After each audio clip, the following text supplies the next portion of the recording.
Ja znam da mi je muzika dobra kad ja ovo volim da je slušam.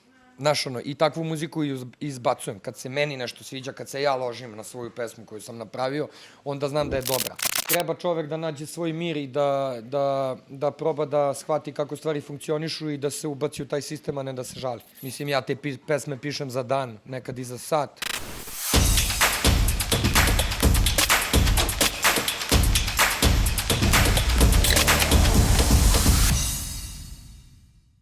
Naš današnji gost je reper Surreal, koji je poznat po tome da nema dlake na jeziku, a takve su i njegove pesme, o kojima smo i razgovarali.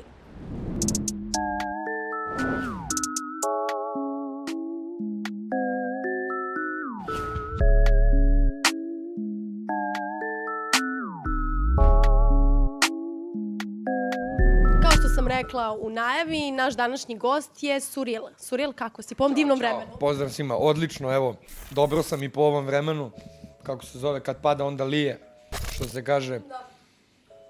Kako si zadovoljan, reci mi, sa novim pesmama, kako su prošle po tvojom mišljenju?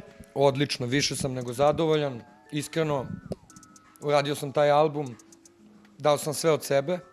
Se vidi, čuje se. Imao sam stav prema tome, okačit ću ovo na svoj kanal, pa i da pukne idem dalje. Mislim, ja te pesme pišem za dan, nekad i za sat. Tako da, napisat ću ih još i onda sam ih okačio i 3 pesme sa mog kanala su ušle u trending na YouTube-u, u top 10 na YouTube-u, ceo album u top 20 na Deezeru. Što si sumnjao u svoje pesme? Taj deo me interesuje. Ja uvek sumnjam u... Zašto? Pa zato što uvek mislim da mogu bolje. Svako može bolje, naravno. Uvek težim ka tome da idem ka boljem. Nisam bio siguran da li... Mislim, ja znam da mi je muzika dobra kad ja ovo volim da je slušam. Znaš, i takvu muziku izbacujem. Kad se meni nešto sviđa, kad se ja ložim na svoju pesmu koju sam napravio, onda znam da je dobra. Ali, na primer, ja sam bio siguran da će Close Friends da bude najveći hit. Ispostavilo se da je tek 5. poslušanost ili 6. Tako da nekad i sa svojim stvarima ne znaš tačno kako će da prođu, znaš. Reci mi, a žene oko tebe, malo čas smo pričali, tvoja sestra, majka, devojka, za koju pesmu su one rekli da je fenomenalna? Moja sestra voli Kad pada onda lije i voli Prednost, ne voli Close Friends i ne voli Sebi privuci me. Šveca mi je tvrda. Slažem se sa Švecom, top ukus. Da, ona je blizanac u horoskopu, tako da sve te ljubavne teme i to je njoj kao A onda na drugu stranu, nemam pojma, meni se Close Friends baš sviđa. Dobro, nije loša pesma, ali Kad pada onda lije je top. Dobro, Kad pada onda lije je pravi rap. I eto, ispostavilo se da publika u stvari traži tvrdo, hoće mene u svom tvrdom izdanju, hoće pravog mene, ne ublaženu varijantu mene, nego hoće ono što ja iznosim iz duše i što samo ja mogu da iznesem od svih repera na svetu, ono što je samo moja priča i to moja publika voli, tako da... Zanimljivo mi je da spomenješ i sestru u svojim pesmama. Da, pa, kao što sam ti rekao malo pre, to su moje žene, one mi najviše znače u životu, moja sestra, moja mama, Nija, moja sestričina, moja devojka i moja baka i druga baka, razumeš ono? Sve si okružen ženama, realno. Da. I to su mi jedna od najbitnijih osoba koju imam u životu i onda nekako prirodno mi dođe da ih spomenu. A reci mi, devojka se nije naljutila, pošto spominješ i neke druge devojke u pesmama? Nije, to je sve rap. Tako to ide. Treba biti lojalan svojoj ženi, odan svojim prijateljima i sve, ali u ovom svetu u kom mi živimo uvek će da se naleće na... Razumeš šta hoću da ti kažem? Ti pričaš malo o svom životu pre nje, hvala Bogu. Da, pa da, i to isto, tako da Bilo ludilo stvarno, pre nego što si sad sa ovom devojkom, kako je bilo pre toga? Bilo baš ludilo, su stvarno žene tako bacale? Pa da, zanimljivo je dosta, kad odjedan put postaneš poznat i onda krenu tako devojke da ti se bacaju, ali to je valjda deo posla, nije da ti smeta realno, to je cool skroz, treba i to preživeti ko muškarac i onda možeš sebe da izgradiš kao pravi muškarac, a ne da si, ne znam, željan nekih stvari koje nisi mogo sebi da ispuniš. Ti sve si prošao, bravo. Da, prođeš sve neke stvari, shvatiš šta ti treba u životu, šta ti ne treba, šta ti ispunjava, šta ti oduzima energiju i Ko ti podrška.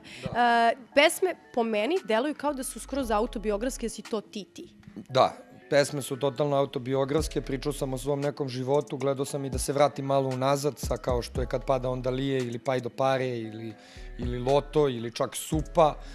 bukvalno sam ispričao u tom albumu neki svoj period, iako sam pisao 90% pesama u zadnjih par meseci i gledao sam da se vratim od 2015. do sad i nekako sam zaokružio tih 5 godina svog života i ispričao ih kroz taj album. Tako da je album i konceptualan na neki način. Čekaj, znači imao si studio, a nisi imao gluvu sobu. Da. To je i priča svakog repera, to su ti početci muzike, mislim, ne čini automobil vozača, razumeš, nego nekad kreneš i sa lošijom opremom, ali onda izbaciš tako dobru liriku i tako dobre pesme da ljudima uopšte nije bitna produkcija u tom trenutku, nego te prepoznaju kao artista, a onda posle dođe Basivity, izdavačka kuća, ugovori, veliki studiji i sve, ali na početku mora počneš u svojoj dnevnoj sobi. Znači, to si rekao si da zarađuješ 4 soma, da si valjao i da jedeš u beton hali. Da. Pa to ti je ona šema lirika kao, znaš, tad sam snimao, nisam imao ni gluvu sobu, a sad jedem u beton hali i uzmem 4 soma za nastup i, znaš, to ti je kao odskok. Koliko si napredovao, bravo. Da, koliko si napredovao i šta si uspeo da napraviš u stvari. Znači, za vreme karantina su sve te pesme nastale. Kako si nosio s tim karantinom? Odlično, karantin mi je produžio i spasio život. Uz nastupe ide i nezdrav život, noćni život, nespavanje, alkohol, svašta nešto i nije baš najzdraviji stil života, a živiš od nastupa i od svega i hvala Bogu, svi smo mi umetnici i povodljivi, razumeš, i onda je ovaj karantin došao odlično jer zdrav život, trening, ubacio sam se u trening, baš hranio sam se ovsene pahuljice, si kuvao, recimo. zelene salate, jesam, kuvao sam jer nije moglo se jede po restoranima. Nema više svaki dan u restoranu. Nije čudo što si smršao. Da. Evo sad su se vratili restorani, vraćam se na stari put. Ali da, kuvao sam, trenirao sam svaki dan i pisao sam tekstove. I deluje mi, pošto sam ja pratila tvoj Instagram, deluje mi kao da si jako bio ljut na sve oko sebe, pogotovo na režim. Znači, delovao si mi najljući od svih. Jesam, dosta sam ljut na razne neke stvari, ali treba čovek da nađe svoj mir i da proba da shvati kako stvari funkcionišu i da se ubaci u taj sistem, a ne da se žali. Nego eto, na primjer, sad nemamo nastupe, pa sam prebacio sve na svoj kanal, znači uzimam veliki deo svoje monetizacije, sad sam odradio svoj prvi merch, ove nedelje ću da izbacim tu garderobu koju sam odradio sam majice i dukseve i kape, i odradit ću i donje delove trenerki i čarape i vidjet ću da proširim sve to, jer mora ta online prodaja i da se preko interneta zaradi što više para jer nema nastupa, takvo je vreme došlo zbog covida i sve. Ima sad jedan nastup, no tako? Da, imao sam nastupe sad sa jazz bandom, ali sve u limitiranom, 150. Kako to sad izgleda, majke? Odlično. Znači, nastupi su bili fantastični. Prvi nastup mi je bio u KC gradu. Stavio sam 200 karata samo, ali sam stavio od 1000 do 1500 dinara karte. Tako da sam napravio razliku sa manjim brojem ljudi, ali skuplja cena. Rasprodao sam karte 3 nedelje pred koncert, bukvalno u roku od 2 dana sam rasprodao. Govaraš što je sad to vreme koje je sada, možeš više i se naspavaš, ne moraš da zagineš u noć, što bi se rekao. Pa, da, okej je jer kao krene žurka u 8, izađeš na binu u 9 i do 10, pola 11 čau, u 11 je sve zatvoreno. Mogu tako da živiš sada? Mogo bi, da.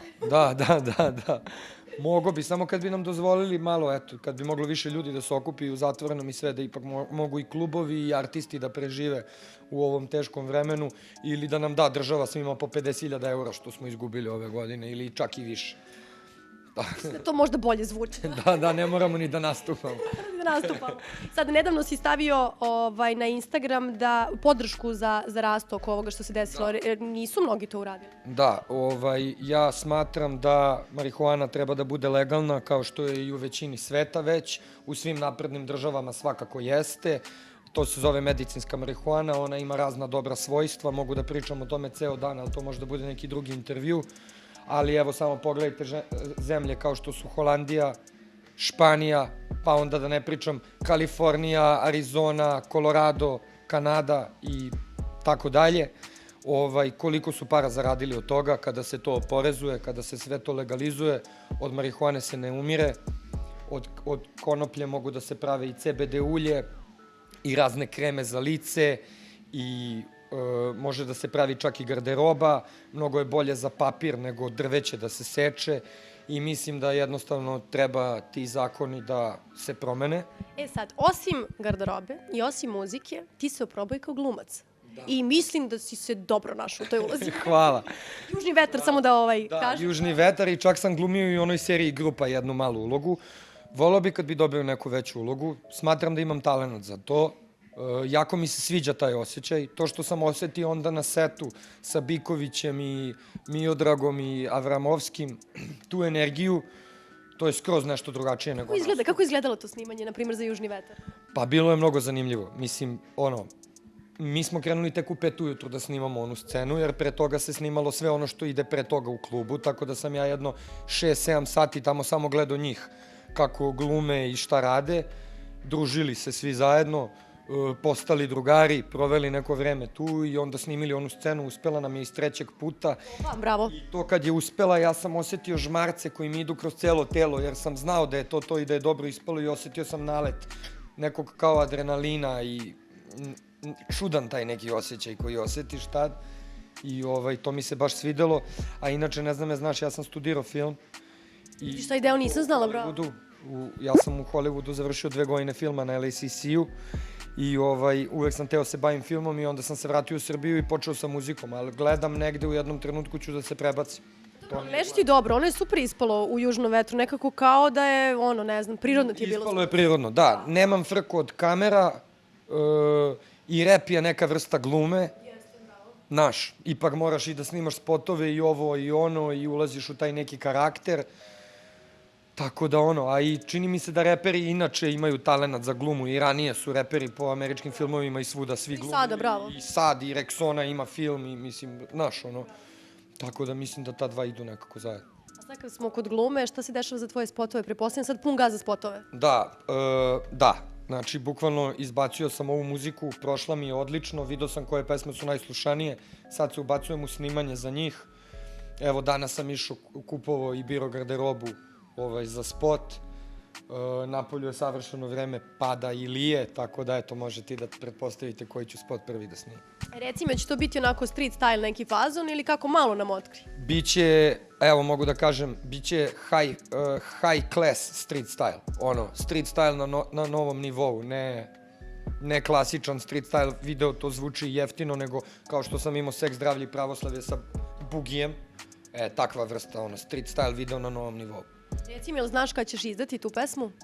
Pa, pesmu sam izdao... Tačnije je spot i pesmu, da. Tačno, ne mogu da kažem tačan datum jer ne bi da se ofiram. Ja mislim da to niko ne može da mi kaže. Svaki put kad pitan kažu okvirno u roku od mesec dana, a sad kad, to je pitanje. Ne može, zato što ima toliko faktora, montaža, kolor, zavisiš od drugih ljudi, sve se uvek nekako oduži, znaš. Biće pre nove godine, nadam se. Ma da, biće sad u najskorije neko vreme. Meni je jako bilo drago što si bio moj gost. Jedva čekam da vidim tvoje spotove, da budem iskrena, sve su mi se tvoje pesme jako dopale i mislim da je to je real, ono što se vidi i osjeća. Hvala. Eto, veliki pozdrav od Surila za Imperiju. Ljubim vas, brat. Pozdrav iz Beograda.